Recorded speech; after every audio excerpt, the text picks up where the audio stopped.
Welcome to the Land Life Podcast with your host, PJ Riley.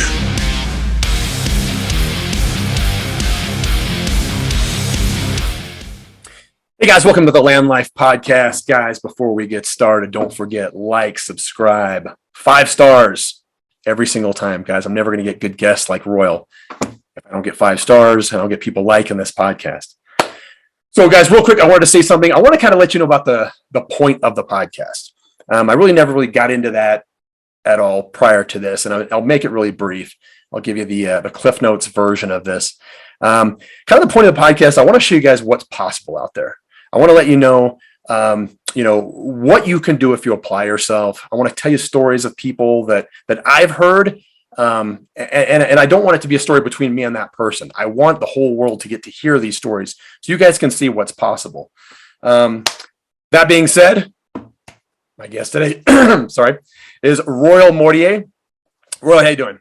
Good. How are you? Right on. I'm doing great, man. Royal, kind of let us know who you are, how you got started, what led us to this point where we're at right now. Sure. Royal Mortier. Sorry, you did the French Oh pronunciation. man, I messed it up. I thought I had it right. Yeah, it's all good. There's a Flemish side and there's the French side of Belgium, and they don't talk to each other. So we're from the Flemish side. So it's all good. Already messing up the name. It's all good. It happens all the time. Royal Mortier. I'm the president and founder of PLIRIS. PLIRIS is we're a complete house plan management company. So I'm a structural engineer myself. We have a library of about 4,000 house plans. Wow. We work with builders and developers and basically provide complete house plans to for their builds and their developments. We also have builders that we manage either their library or they use plans from our library. And we basically, as they need plans for their developments or individual infill lots, or we have build on your own lot builders, we provide plans for them. So we're currently producing at about 100 house plans a month. We're in 12 states right now, predominantly working mainly in the Northwest, but we're working our way east. And that's what we do. So I'm actually, I started in the trades. I started doing concrete at 15. Worked my way up through, was doing framing, finished carpentry, was a superintendent for a custom home builder. And then I decided to go back to school. So it's kind of nice. I've got the experience up through the trades and know what's done right, know what's done wrong on plans and what's, in the field, and then worked really hard, flipped a few houses, and used that to pay for school, and went back to college and got my engineering degree. And here we are. Eventually wound up here. Yeah, I went on the website and it's really cool. You can there's so many different ways to build a house and all these different specs you can make. So guys, if you get a chance, go on that website and at least mess around. It's pretty interesting.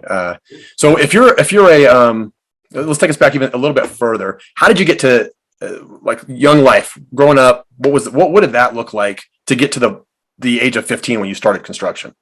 Yeah, pretty rough. So I was raised by a single mom, me and my older brother, raised by a single mom. It was a lot of Section 8 housing, welfare, food stamps. We even lived out of our car for a little over 2 years of my childhood, traveling all over the U.S. Just, she had her problems. And luckily she didn't treat us like one of them. So we were always her sons, and she did the best she could as a mom with the issues she had. So it was kind of interesting. And unfortunately, with a lot of that childhood, you get exposed to a lot of things really young. So a lot of drugs and alcohol and other elements, unfortunately, kind of came about at a young age. So fought with that, and almost became a high school dropout. Freshman year, I finished with a 0.8 That's that was my GPA freshman year. Yeah, I But remember with that. that said, with that said, during that time, I became very, junior high and high school, I became very interested in wrestling, and started wrestling, and really became a focus. And, I can still remember it to this day. I got cut from the wrestling team, and after I lettered freshman year, and then I came in sophomore year, and I got cut from the team because I didn't have my stuff together. The easiest way to put it. Yeah. I was being a big bonehead, and that was a big driving force for me to start making some changes. And so that's what I did. I made changes and tried to get my life back together, tried to get everything back together and move forward from there. And so I stayed with wrestling. I did pretty well in wrestling. And then that was just the sport itself, and the people I got to know, the people I got to surround myself with, the work ethic that goes with it. That was a big changing point. So yeah. I kind of took to construction pretty well with that and focused on it. And then after doing that, I did some wrestling clubs, went to college. There was a variety of different things I could do there, martial arts wise or grappling wise. And then shortly after college, I got involved in Jiu Jitsu, and heck, that was 12 years ago. So yeah. yeah, that's been a big driving force. Cause you get out of school with an engineering degree, you can take a really cushy path and, retire with a nice big 401k and, principal title at a firm and stuff like that. And, that wasn't in my mindset. That was, I still always had the contractor mindset, work till it gets done. It doesn't really matter what the weather is outside. It's the job's got to get done. And always just found ways to push myself more and more in the careers. Yeah. So going back a little bit in school, wrestling is a tough sport. It's not easy. And maybe if you go home, it's a little bit more difficult at home. The home life is hard. It's been hard this whole time. Do you have any mentors, any coaches, someone kind of like, hey man, stick with us. We'll get you where you need to be. Anything like that? Yeah. My high school wrestling coach, he was, so rewind a bit. So I got my, some stuff happened with my mom to where she could no longer be my mom, is the easiest way to put it. Mm-hmm. And so my grandpa and grandma took me in, and I went to live on the Oregon coast with them. They had retired, nice little sleepy coast town. And the wrestling coaches that we had there, they were amazing. That's the easiest way to put it. Because, sleepy coast town, they've seen it all. They've been exposed to it all. There's a lot of stuff that goes on in those towns that, is pretty foul, and they're trying to keep these kids on a straight path. And it was, with that said, and they're dealing with, parents that their dads are gone for months at a time on fishing rigs and other stuff like that. So yeah, it's kind of crazy. So there's that. And then I said in high school, Randy Robinson was my coach, Churchill High School in Eugene. Amazing guy, still amazing guy. And it was kind of interesting. His wife was one of our security, kind of like the school security people, and she's just as amazing. And both of them, major mentors in my life, provided a lot of good words of encouragement. Just kind of told it as it was, and easiest way to put it. So just all around great family, the whole Robinson family, amazing people. That's awesome. Yeah. I feel like wrestling is like that. You're going to find, because it's wrestling in itself is a tough sport. You're one-on-one with one other person, and there's a winner and there's a loser. There's just no way to hide it. So it really breeds quality people. At least it has, in my opinion, in my experience in wrestling. There's tons of wrestling coaches out there too. The Randy Couture. How many big names have come out of Oregon? Oh, yeah. You know. Well, and then actually, so Ron Finley was the coach at U of O for many years, and I'm actually doing a development in Springfield, which is right next to Eugene, and we're actually calling it Finley Heights. So for Ron Finley, so pretty cool. It's going to be a lot of fun. All right, so fast forward just a little bit. Yeah. You're on the you're doing construction. You've decided I'm going to go back to college. Yeah. How you're probably making money. You're probably making okay money, right? The people around you are all making the same money. You kind of have a lifestyle that fits that amount of money to, that you're making. Why go back to college? Like, what was your mind state? What were you thinking? Like, here's what I need to do. I'm going to go way up here versus staying where I'm at. What was the mindset like that? It was, so I kind of had influences on both sides. I kind of had influences on both sides where I had, I had my mom's side of the family. I had my dad's side of the family. And so, I was mainly with my mom growing up. And then as I got older, and into high school age is when I got more exposure with my dad's side of the family, in which, and my grandpa on my dad's side was always there. Mm-hmm. And he was actually a structural engineer. And so it just kind of became a thing of like, talking with him, seeing what he did, he got to kind of balance between office and field. He got to kind of make those choices and whatnot. And it was kind of like, okay, well, this is nice. So, and I just realized, like, I could continue to get down the home building path, but I didn't have, unfortunately, in the home building side of it, I didn't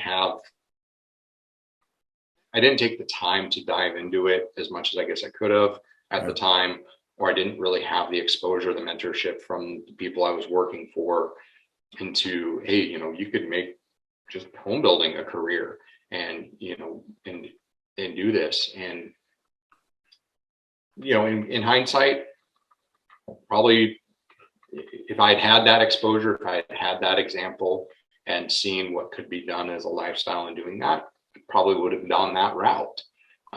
But instead, what I did is I looked in the options for going to school, becoming an engineer, and something I became passionate about. It also became something where I was like, I felt as a builder or building homes that a lot of builders are really underserved by engineers, and that's very frustrating.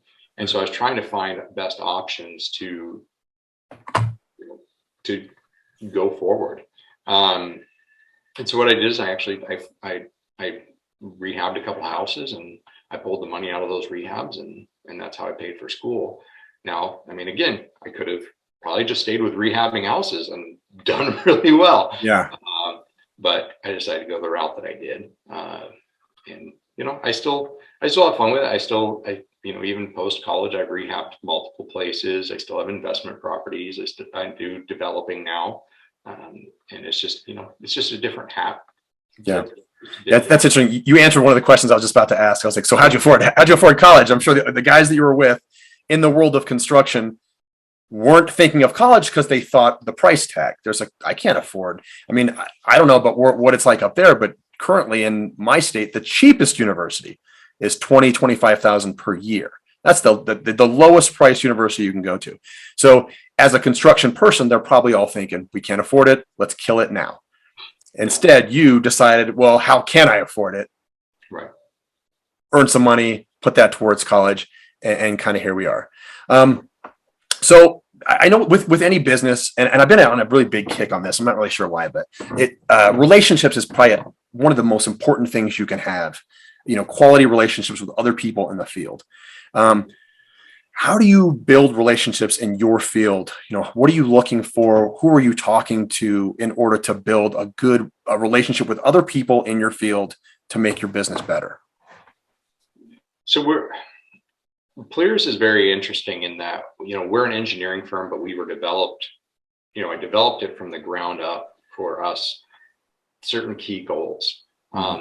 We do new residential construction. That's it. That's all we do.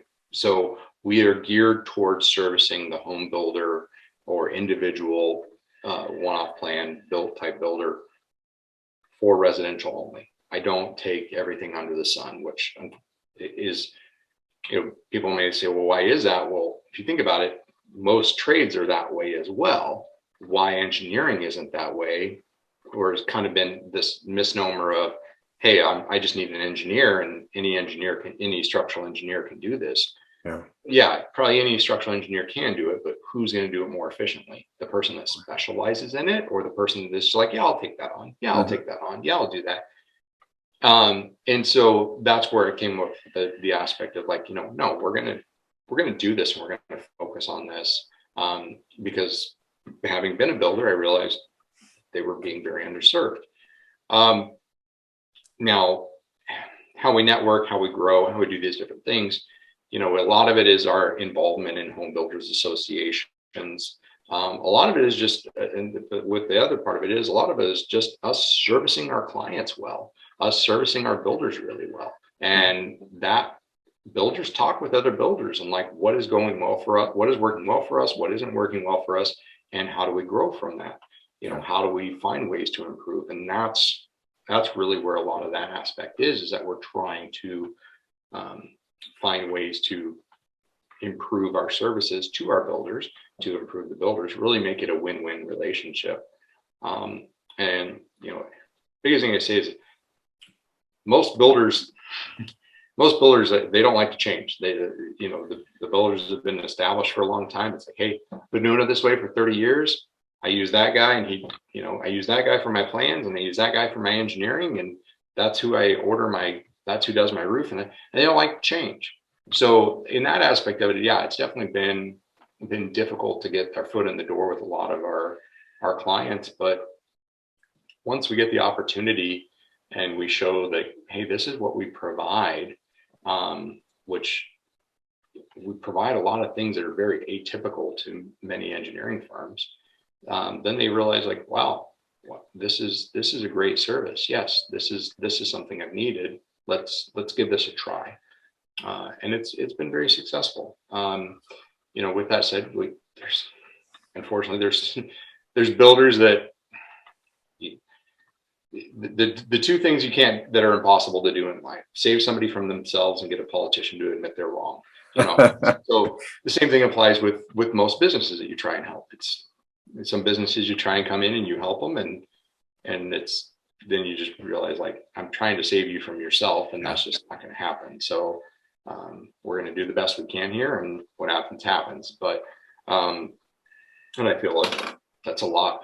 We're still a service industry, that's what we do. We service another industry, and that industry being home builders. So that's going to be with anybody that's servicing another industry, is you're going to have that situation of, unfortunately, you can't save the business you're servicing from themselves, but you do your best you can, and that's all you can do. Absolutely. Yeah, I'm trying to knock out any roadblocks for that new person that's thinking, well, I can't do it because of this. I can't do it because of this. So relationships, do a great job, and people will come back to you. Stay laser focused on a specific aspect of your business. You don't have to be the jack of all trades. You don't have, when someone asks you a question, what do you do? Well, I do everything. Like, no, you don't. What do you do? Like, and you're going to eliminate people. You're going to eliminate a bunch of tire kickers too. You're going to make it to where you're only talking to people who actually want to do business with you. And they're going to talk to their friends. They're going to talk to their friends. Your team. Yeah. Sorry, do you have something you want to say? No. Okay, cool. So your team, what does your team look like? Is this like, you have a big office? Are we physically in a big call center? What does it look like? We're 100% remote. Everybody works from home, and we invested a lot into our project management software that kind of helps our team see where they're at. What project do I have in front of me? Once I'm done with that, then it's this one. Everything, some of our builders, some of our team members, they're auto assigned, or they're auto appropriated to certain clients. So they just know, once I wrap up this job, guess what? This client has this job, and this job behind it. So, and these jobs are due on these days. And so it makes it nice in that aspect. We provide a lot of flexibility to our team. So we have drafters and engineers. That's the main makeup of our team. We have a team meeting every morning. We go through, what we have on the docket, what we know is coming on the docket. And then we just talk about things that maybe individual team members are having difficulties with or need help with, or special projects that we're trying to do to better our foundation as a company. And then one thing that's nice with our project management software is our builders have access to it. So we don't do the, hey, email it to me. For the most part, we're making it to where it's more automated, but for our builders that are already onboarded, our builders that we service at a decent volume, they have their own login and password to our portal. They log in. It gives them literally a form that they fill out. That's just everything that's specific project information. They drag and drop the specific files that we need to do that project, and boom, it's automatically in our lineup. And then they can actually watch their project as it goes through the lineup. They can see, oh, it's in engineering. Now it's in drafting. Now it's in review. Oh, and now it's in my docket. Okay, who in my team is reviewing it? And why has it been on their desk for 2 weeks? And why isn't it reviewed yet? So it's a pretty cool process in that aspect of it. So it benefits everybody because it just provides transparency and clarity to not only our team, but also to our builders, because they're able to see where everything is at through the process. So it makes it really nice. But it also is nice for our team members, because if it's a situation of like, just what I was saying is our PM system works really well, provides a nice lineup for our people, provides transparency to our builders of where everything is at with their process. And then, with our team being 100% remote, it makes it really nice. I just go, hey, I need some extra work done on this project, or I need you to check in on this. It's not a big ordeal if they're at home on a Saturday or something like that. Yeah. Typically right there. Or they have access to their computer, and it's a knock something out pretty quick. It also saves on a lot of aspects, and I don't have the overhead. Our team members don't have the commute. I worked in the downtown office setting, small cities and big cities, and it's an expense. Absolutely. You're everything costs. And even more so the time it takes to get to places. The time it takes if you're not working that day and you have to get called in for a meeting, the time it takes to okay, hold on, I got to tell my family, I got to clear up what I'm doing right now, then drive in through traffic. It's just a pain in the ass. It's really nice to have everything, if you can do it virtually. It's nice to have that. Well, give you an example. I was raised by a single mom. She had her own difficulties in being able to work and do stuff like that. I've got single moms that work for me. This is great for them. Yeah. In that, hey, they get up, they knock out some work, they get their kids ready for school, they take them to school, they come back home, they knock out more work, they go pick up their kids from school. They're working, they're having to do the work and stuff, but it's way better than I got to have a sitter, and I got to have this, and I got to have the commute. And that all adds up massively. Yeah. So, for them to have that, I pay them market, if not above market, and then they don't have all those additional expenses and all that additional headache. Yeah. That's also, you're able to provide that for them too. They've got time. They've got more time on their available to them, so they can do things to be improving themselves, to be improving themselves, be improving their time with their kids. It's just, that's important. It's something they're never going to get back. If they're in the office all day long, their kids aren't going to see them. If they're at home, driving their kids to school, getting home, getting that work. They're still getting the work done. You're not going to keep running if they're not doing it, a great job. Obviously they're doing a great job. But the time they can be with their kids, you don't ever get that back. That never comes back. You can always work later in life. You can always add something to it, build a business, do something else, but you're never getting that time back. So Yeah. that's huge. You're able to do that for them. Well, and I mean, it's nice for me too. Mhm. And it's a situation of, if I've got an internet connection, I got my laptop, I'm at work. Yeah. We did Mexico for 2 weeks. We've done Mexico. We've done lots of other traveling, multiple trips back and forth to Florida. We're going to be in a fifth wheel for almost 2 months this summer. I'm working every day. I'm not missing a day at work. So it's happening. Like, that's just, I've got internet connection in my truck. I've got a mobile hotspot. I've got, when we go to a campsite, I've got internet there. Like, it's fully doable. But guess what? I've also got my kids there. They're outside. They're playing. They're doing things. Yeah. When I break from work, hey, we're going for a hike. Literally right outside our door of our fifth wheel. Like, it makes it. They think dad doesn't work. Dad's always at home. Yeah. My friends' dads are always at work. Yeah.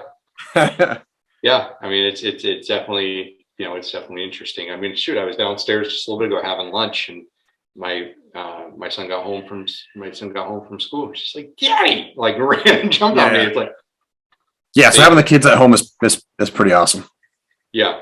Well, and the idea of PLIRIS came multiple years before I left my prior firm and started it. So, at the time, it was, the idea started to develop, it was, hey, we could make this 100% remote.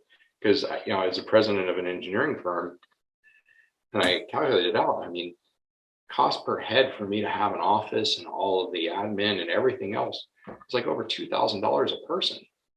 Wow. Like, how can we, like, and then I had other staff that worked remotely, predominantly from their homes and stuff. And I didn't have that expense. I paid their cell phone and their internet. And the people that worked at home were more productive. They were happier. Like, all these other things, they had no qualms putting in longer hours if I needed them to. Yeah.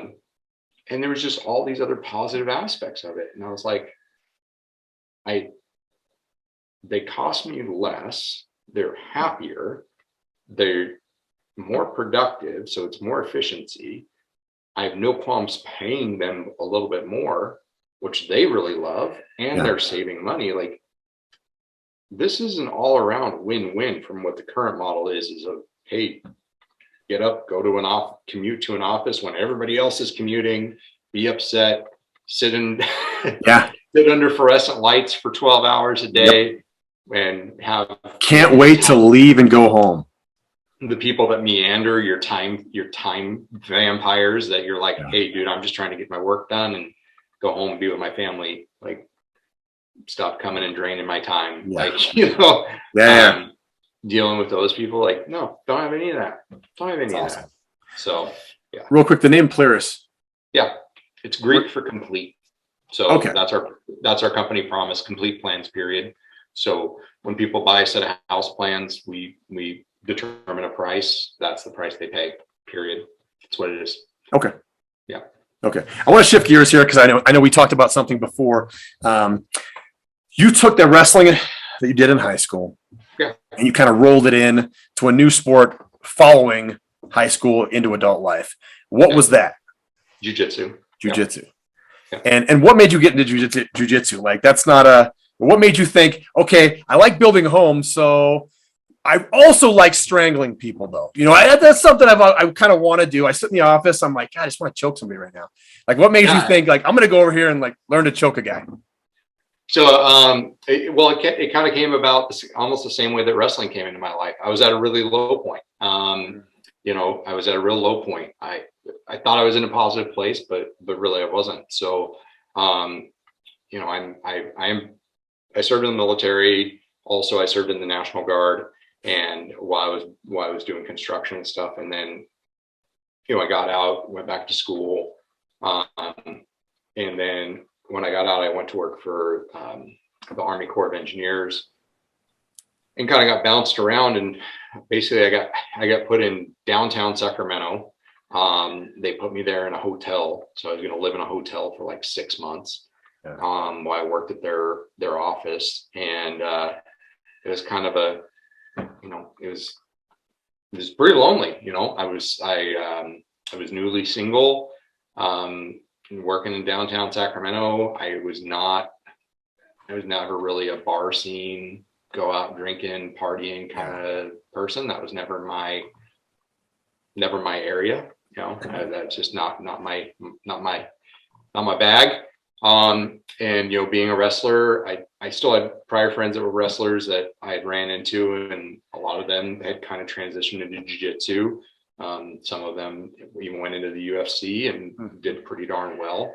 And so, it was one of those things where it's like, hey, let's go give it a shot. Let's go try it out. And I can still remember my first class like it was yesterday, February 2nd, 2010.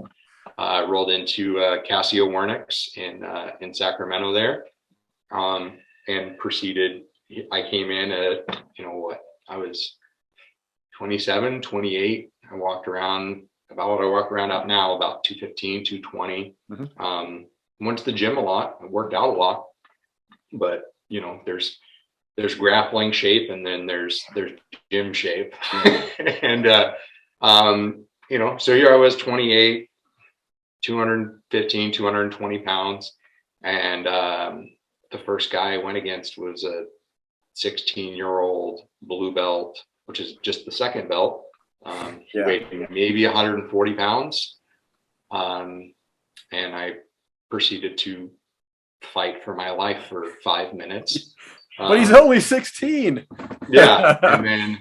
And then I went from him to a guy that I know at the time, I think he was 55.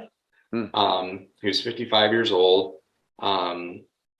Fit as a fiddle guy, but still only like maybe 150, 160 pounds, also a blue belt, so second belt. And he proceeded to toss me around like a rag doll. And I'm like, okay, like I've got man strength. I don't have kid strength. I've got 60 to 80 pounds on these guys. And I was a wrestler. I can do absolutely nothing. I'm getting choked. I'm getting armbarred. I'm getting swept. Nothing. There's zero things I'm able to do to these people. And it was definitely an eye-opening experience. And I was like, I don't know what just happened here, but this is now my sport. And so as of February this year, I've been training for 12 years. Wow. Fortunately in there, had lots of moves, some injuries, started a business, had kids, stuff like that. So definitely the consistency of my training has not been at the level of some, but still doing it. Not stopping anytime soon. Have you done, how are you competing? Are you doing any competitions? I did some competitions. I won some comps at blue belt. Oh, here's my son. Uh-oh. Let's get him in here. Yeah. There you go. You just got the blur jumping in the back. Hey, that's fine. It's like So hey Moose. Daddy's on he kind of comes in and out too of the blur. There you go.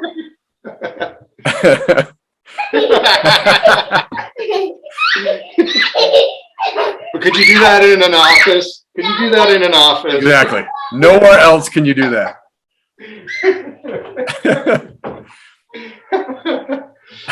My assistant came and took care of it. And okay. I appreciate it. It's okay. I'm sleeping with the my muscle assistant. Came in and took care of the riffraff. Yeah. My wife knows I'm sleeping with my assistant because she is it. So she is my. We're good. So yeah, I've been at it ever since. I competed. I've done some competitions. I won some competitions at blue belt. I'm purple belt now. It's a lot of time. It's a lot of time and dedication that goes into getting ready for a comp, and starting a business these last few years and having young kids. It's definitely not been not been something that's high on my priority. Maybe, maybe now we're getting resituated in Florida. I've got a good school to train at here. We'll see. Maybe pick up a competition. Yeah, I saw a video of you, and you said you had done a ton of 5-minute rounds back to back to back with a 1-minute break. Explain that, because that sounded like a nightmare. But explain what that was. Yeah, so it's called a Grapple-A-Thon. So Grapple-A-Thon is basically a Jiu Jitsu fundraiser. So they're super awesome. And so when I used to train in Eugene, Oregon, we had a Grapple-A-Thon at the gym there, performance martial arts. Great group of guys there. And one of our black belts started doing this thing called a Grapple-A-Thon. I don't know if he invented it or if he heard about it from others. But now they're actually doing one this week, and it's going to be 30 rounds. Yeah. So basically it's a free for all on the gym. So one gym decides to host. It's open to any of the surrounding gyms. If you want to come have fun. And so we did one, and Trevor Prangley, which you don't know who Trevor Prangley is, Strikeforce champion. I mean, just a AKA, one of the top guys out of AKA early on, just an absolute monster. He hosted his gym in Hayden, Idaho, and we had a lot of people. We raised about $1,000 for Big Brothers Big Sisters. It was an awesome time, and yeah, so it was 5-minute round, 1-minute break, 20 times. So 2 hours of straight grappling. So it was. I had lots of coconut water and granola bars and, and other stuff for everybody. Because it was awesome though. I mean, and the thing it was like there was a black belt. I don't think there was 2 black belts. I don't think we had any brown belts. There was like 4 or 5 purple belts, a small amount of blue belts, and then a lot of white belts. And I was like, all right, white belts. Well, you basically just decided to come get beat on for 2 hours. So hey, sometimes those guys are the toughest because they don't know skill. They go all out. They try to choke you. They try to rip your head off right away. So at least for the first maybe couple rounds, those guys would be some of the tougher ones. I went against, there was one white belt. I want to say it was like the 19th round. And the guy was jacked. He definitely, hit the gym quite a bit and did jujitsu, and obviously had like a physical job too.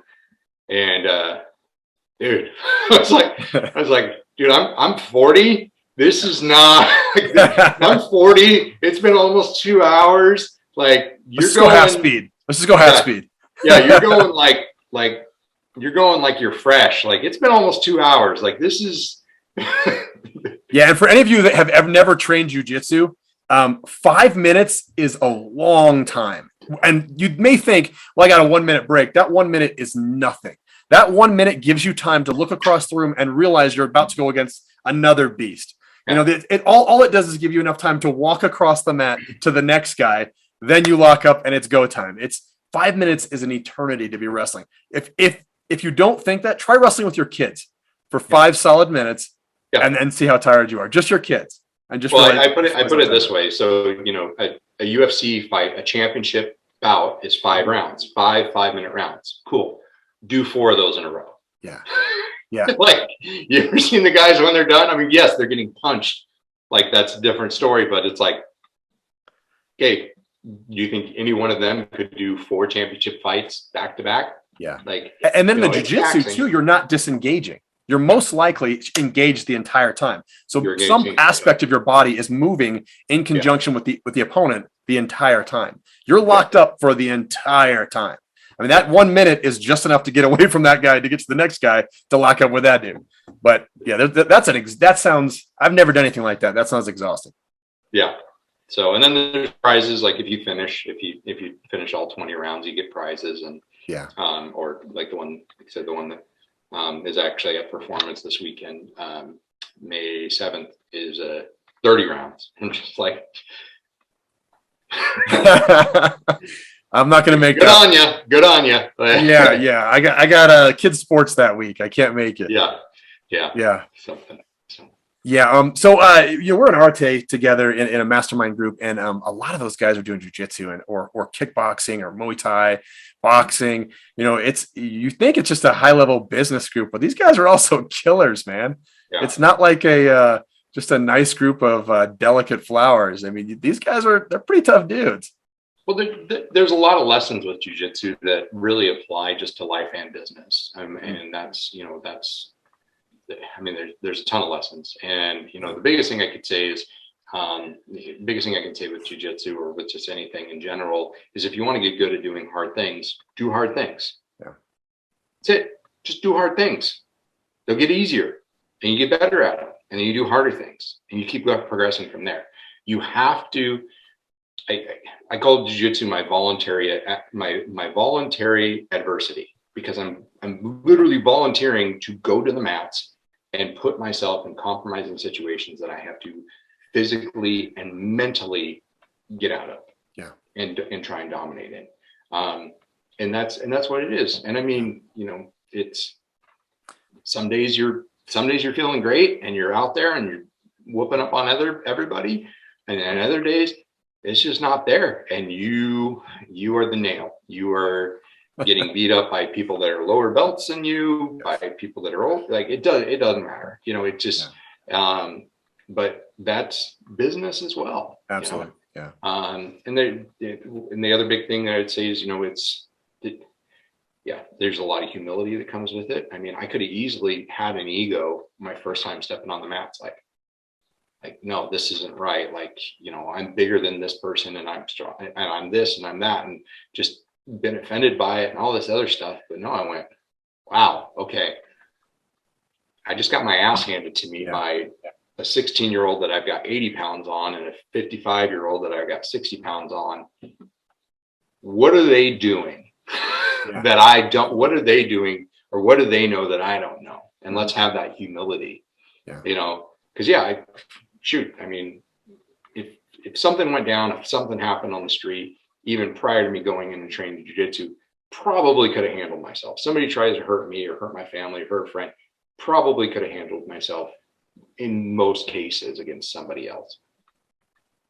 But then I go into that room, it's like it's like a millionaire walking in a room full of billionaires and going, I thought I was doing well until I got here. Yeah. I can't remember the Instagram page, but I gotta remember the Instagram page. I follow it, but it's basically a guy that talks about how rich people handle themselves versus really rich people handle themselves. And it's pretty cool. He does these little skits, but it's basically the really, really rich people, full humility, full, no ego. Yeah. Remember people's names, understand the value of time and other people's time and treat them appropriately. And you get the same thing where you get the same kind of thing where you get the people that come in and they have an ego, they have an attitude about it, all these other things. It's just not, it doesn't help you. It doesn't benefit anybody.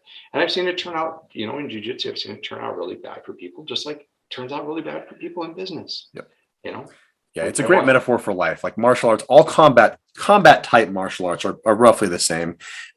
You show up, you don't know what you're doing. You have no idea. You get beat up by old guys and teenagers. I mean, it happens to all of us, but it's just like business though too. And that's the idea, is just show up, be consistent. And like you said, have humility, because you will lose. You will have bad days. You're going to have days where, you show up to the meeting and nobody likes you and no one wants to do business with you and no one wants to work with you because you got a weird bald head or because you're too tall or too short, whatever. There's going to be reasons that people don't like you in business. And martial arts will really help you through that, because if you can go in and you're getting choked out consistently, you say, hey, why are you choking me out? How am I losing this match? And they almost all the time, the better people will say, here's what you're doing and here's what I'm doing. And so you learn and you grow. And then the next day you don't get choked out. It's the same with business. You learn, you grow. The next day you learn how to speak to a certain type of person, it's amazing. Like I wish more people would do jiu-jitsu, kickboxing, sports like that, where you can go in and it's just like, this is huge. None of my friends are doing this. Like this is so intense. But you stick with it. You're consistent. You don't quit. You don't go in there with it, this, I'm going to kill everybody. I was a street fighter in high school, none of that attitude. And you will do well. You'll be shocked at how well you do. Yeah, it is. It's definitely a shift in the mindset. Mm-hmm. And you got to have a lot of humility with it. And like I said, just don't quit with it. Absolutely. And what I tell when newer belts start, and they just feel almost defeated, because you do. I mean, you get these guys in there, they're super fit. Mm-hmm. I'm in the process of moving from Spokane, Washington to Florida. And, we have Michael Chiesa, a UFC fighter. We have six Jiu-Jitsu there, multiple UFC guys out of there. And gals, the Pena, the current champion. But we had one of Michael Chiesa's strength and conditioning coaches come in, who was a wrestler at Montana, like all-American wrestler. High-end collegiate wrestler. Huh? High-end collegiate wrestler. Yeah. High-level collegiate wrestler, super fit. And he came in and I was like, all right, dude, let's go. Yeah. And we went, and he felt like I did my first class. Yeah. Against, it was like anything he did, it didn't matter. It didn't matter. That's what I tell, that's what I tell people when they start. They're like, okay, let's go. And they're like, well, what? I'm like, it doesn't matter. Yeah. Just do something. Yes. Attack. Make something happen. Push forward. It's gonna suck. Yeah. And, even as a wrestler, even as somebody fairly fit, and when I started jiu-jitsu, I was single. I had nothing else going on. I just went to jiu-jitsu. I went to work and I went to jiu-jitsu. That was it. Yeah. Once I started, that was it. It was 5 days a week minimum that I was going. And it was 6 months. It was 6 months until I think I got my first submission on somebody. 6 months, and that's what I tell people. I'm like, yeah, this isn't something that just comes overnight. You're not, but I went every single time with the intent to learn something new. Yeah. And the intent to practice it and figure out what I could do better. And learn from the prior day's mistakes. If I got submitted, okay.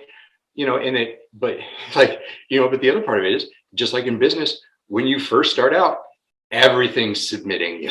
You don't know how to fend off anything. It is all coming at you. Yes. And your own mother's telling you not to do it. Yeah, it is, and you're like, all coming at you. And then over time you realize, oh, that's coming out. Yeah, I can fend that off. Oh, my IRS audit. Yeah, I got that taken care of. Oh, this bill. Okay. I got an employee that stole from me. Yep, I'll deal with that. But when you're first starting out, you're like, no. You're tapping out. You feel like you're just tapping out to everything. Yes. And, it just takes time. It just takes time. So, time, consistency, just don't quit. If that's the one thing that the combat martial arts will tell you, is if just don't quit and you will succeed. Oh, absolutely. Absolutely. All right, Royal. Good. I really appreciate it, man. I know you're a super busy guy in that home office. It's getting invaded. There's people breaking in, jumping behind you. Yeah. Anything else you want to say before we go? No, I really appreciate you having me. Really right on, man. How can people find you? How can they get hold of you if they want to do business, talk to you, anything like that? Yeah. So, you can check out our websites, PLIRIS.co, not .com, .co. That's our main website for interacting as a builder, architect, developer. You can see a lot of the things that we offer there. If you want to look at some of our plans, we use plan partners. So we actually don't own any of our plans. Our house plans are provided to us by other outside designers, and we showcase some of those on our website, and that's PLIRISplans.com, and PLIRIS is spelled PLIRIS. We're on Instagram and Facebook, and may actually have to get a Twitter now. TikTok. Get on TikTok. I want to see you on there too. Yeah. No dancing happening here. And then every Friday we do what's called a floor plan Friday. So we feature one of our house plans and we post that up on YouTube and share it on the different platforms where we kind of do a narrated walkthrough through one of the house plans on our website. So awesome. Yeah. Guys, check out that PLIRIS.co. It's a really cool website. I got to mess around with it a little bit and it's definitely kind of cool. So check that out. Big question for you though. Big question. We're Land Life. I buy and sell dirt. I buy and sell dirt and trees, right? Yeah. And so the big question at the end of every podcast is if you, Royal, could buy land anywhere in the entire world, where would it be and why? Ooh. Whole world. That depends on the workability of it. So, I'm shifting for developing. I'm shifting all my developing and real estate investing. I'm shifting everything to the Southeast. Mm-hmm. The rules and laws are just more advantageous for building, developing, which best supports the end user. But honestly, if I was to own probably my own little piece of land somewhere to escape to, probably somewhere off in the mountains outside of in Belgium or Switzerland. Just love. There you go. Although we're moving to Florida and it's pretty darn flat, I do still enjoy my mountain time. Yeah. I don't know the rules in Belgium, so I can't help you at all there. Yeah. I know absolutely nothing about that area. So, you're the first person to say that one. So, okay. Mountain land in Belgium. Maybe what if we just did Colorado? What if we just did like the Canadian Rockies for now? The Canadian we'll get you a spot up there, and then we can worry about Europe later. There you go. Well, I mean, then you can also look into Siberia, where you can get land that's got millions and millions of diamonds underneath it. Just you got to work the land. So I'm willing to work with the land for millions of dollars and diamonds. I didn't realize that was an option. There you go. Right on, Royal. I appreciate it, man. Guys, until next time, thank you for watching Land Life. Hey, thanks.